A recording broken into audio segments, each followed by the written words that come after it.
श्री गुरु चरण सरोज रज निज मन मुकुर सुधारी। वर्णहु रघुबर विमल जस जो दायक फल चार। बोलिए सियावर रामचंद्र की जय। सिय राम मैं सब जग जानी करऊं प्रणाम जोर जुग पानी। आइए, भगवान राम के नाम में राम के साथ चंद्र क्यों लगा है? देखिए, भगवान राम ने जो अवतार लिया वो सूर्यवंश में लिया और उनके नाम के साथ चंद्र लग गया। हमारे शास्त्रों में सूर्य आत्मा का प्रतीक है। जगत की ऊर्जा, जगत का प्राण सूर्य से जुड़ा हुआ है और चंद्रमा मन का प्रतीक है। चंद्रमा मनसो जाता। तो भगवान राम के चरित्र की संपूर्णता ये है कि उनमें आत्म तत्व की प्रखरता, आत्म तत्व की ओजस्विता वो दिखाई देती है। अब देखिए, जैसे तपस्या है वो आत्मशक्ति को प्रकट करने का साधन है, तो भगवान राम के जीवन में आत्मशक्ति की प्रखरता दिखाई देती है। बिना किसी साधन के रावण जैसे जगत विजेता को परास्त कर देना, बिना किसी साधन के प्रसन्न बने रहना। 14 वर्ष वनवास में हैं, तपस्या कर रहे हैं, लेकिन दुख नहीं है उनको। तो बिना साधनों के जीवन कैसे प्रसन्न रह सकता है?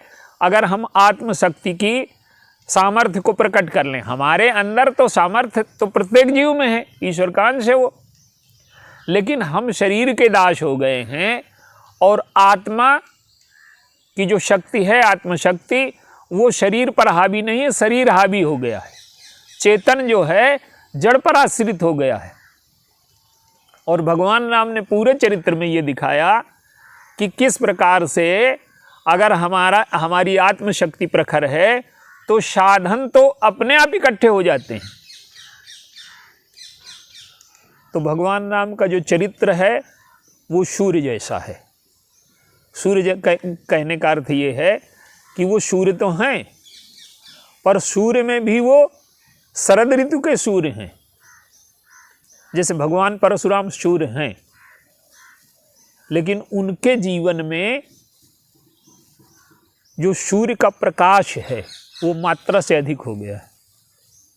जैसे जेठ की दोपहरी का सूर्य हो, तो जेठ की दोपहरी के सूर्य में प्रकाश तो बहुत अधिक है, लेकिन ताप की मात्रा भी उतनी ही अधिक है। और ताप की मात्रा अधिक होने की वजह से व्यक्ति क्या करता है कि उस सूर्य से बचने का प्रयास करता है, घर के अंदर घुस करके बैठता है, छाया में बैठता है। तो भगवान परशुराम जी के जीवन में तेजस्विता तो है, संघर्ष है, त्याग है, तपस्या है, वैराग्य है, निवृत्ति है, लेकिन उनके जीवन में शील नहीं है। तो भगवान राम के जीवन में त्याग है, तपस्या है, वैराग्य है, निवृत्ति है, सब कुछ है, लेकिन उसके साथ शील है। और शील जो गुण है वो चंद्रमा का मन का गुण है। देखिए, भगवान राम के चरित्र की आराधना करने से क्या होगा? आज मनुष्य के जीवन में सबसे बड़ी समस्या क्या है? उसने इन चरित्रों की पूजा करनी छोड़ दी। भगवान राम, जैसे भगवान राम की हम पूजा करें तो उसका फल क्या मिलेगा? उसका फल ये मिलेगा कि हमारी आत्मशक्ति प्रखर हो जाएगी उनका नाम लेने से, उनकी पूजा करने से, उनके चरित्र के अनुसार चलने से। अब पूजा का यह अर्थ नहीं कि पूजा हम करें और चरित्र उनके विपरीत हो, तो हमारा यथासंभव चरित्र उनके अनुकूल हो।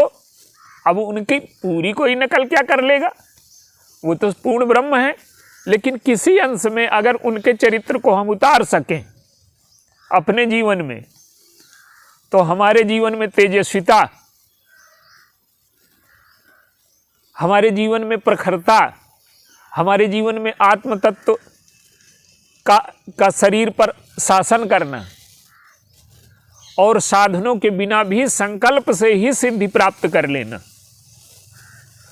तो सूर्य की तेजस्विता भगवान राम में, सूर्य का प्रकाश,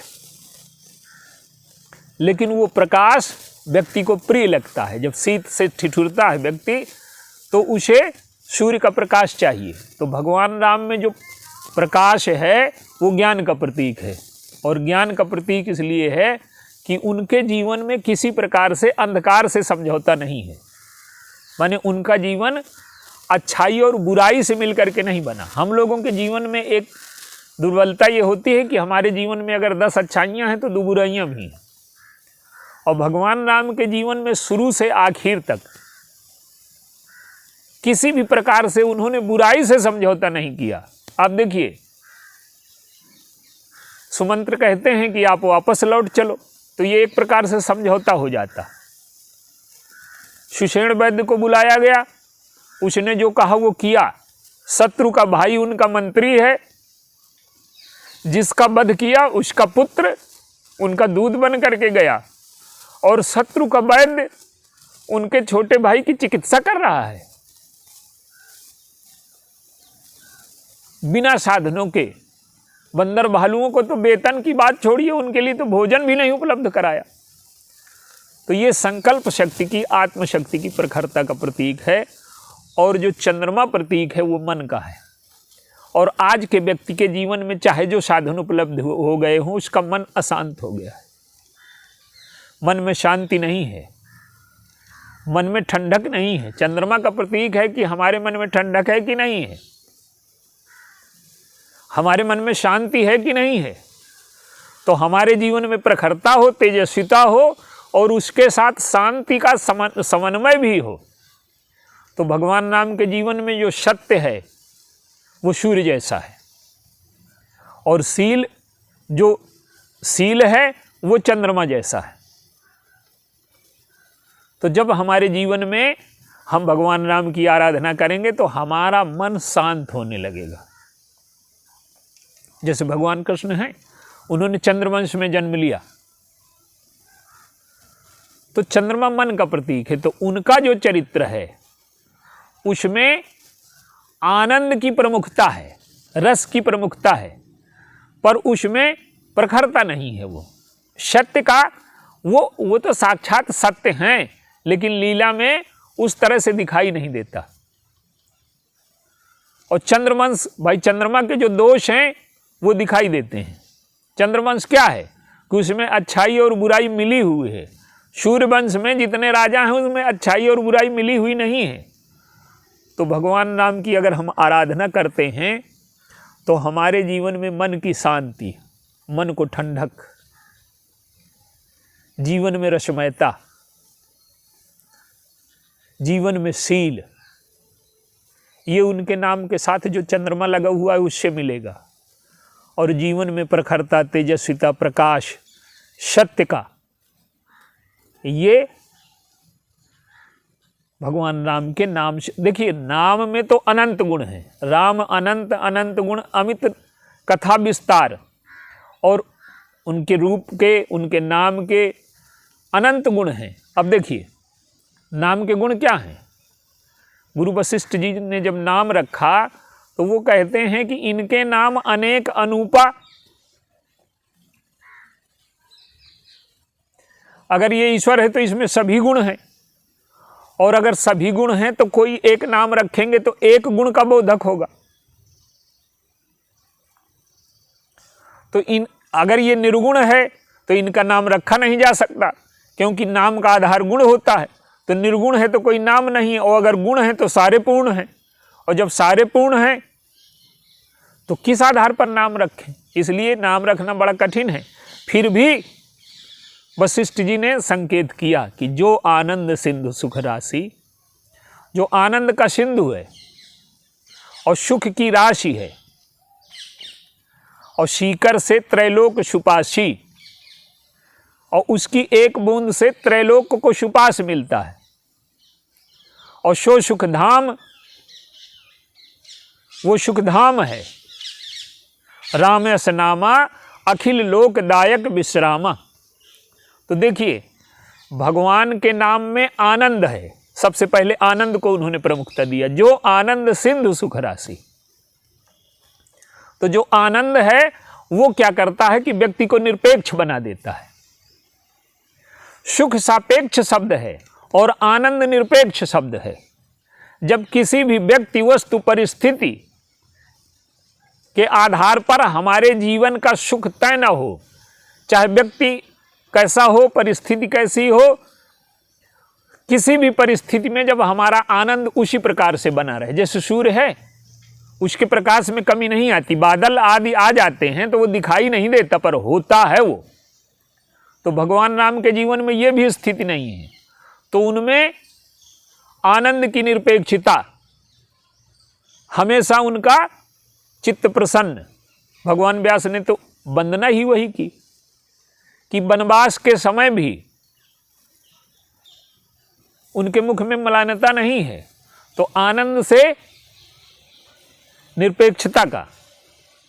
और आनंद सिंधु और सुख राशि, सुख राशि मानसिक संतोष के लिए। अब हमें भोजन तो कितना चाहिए, बहुत थोड़ा, लेकिन हमारा मन प्रसन्न होता है जब हमारे पास अन्न बहुत हो।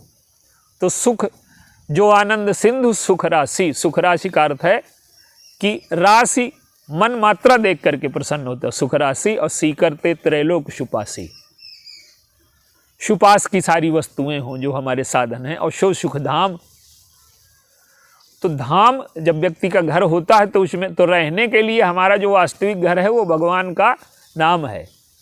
और अखिल लोकदायक विश्रामा, तो घर सुंदर हो, उसमें प्रचुर मात्रा में वस्तुएं उपलब्ध हों, हम निरपेक्ष हों और हमारे जीवन में विश्राम की उपलब्धि हो। तो भगवान के नाम में तो अनंत गुण हैं, पर मुख्य बात यह है कि चंद्रमा की जो शांति है, चंद्रमा की जो शीतलता है, जो प्रेम है, वो चंद्रमा से हमें मिलता है। तो भगवान राम के चरित्र में शील गुण भी है, ये चंद्रमा का प्रतीक है। और निरपेक्षता, आनंद और प्रकाश का गुण है, ये जो है सूर्य का प्रतीक है। सूर्य वंश में जन्म लेते हैं तो उनका चरित्र संतुलित है।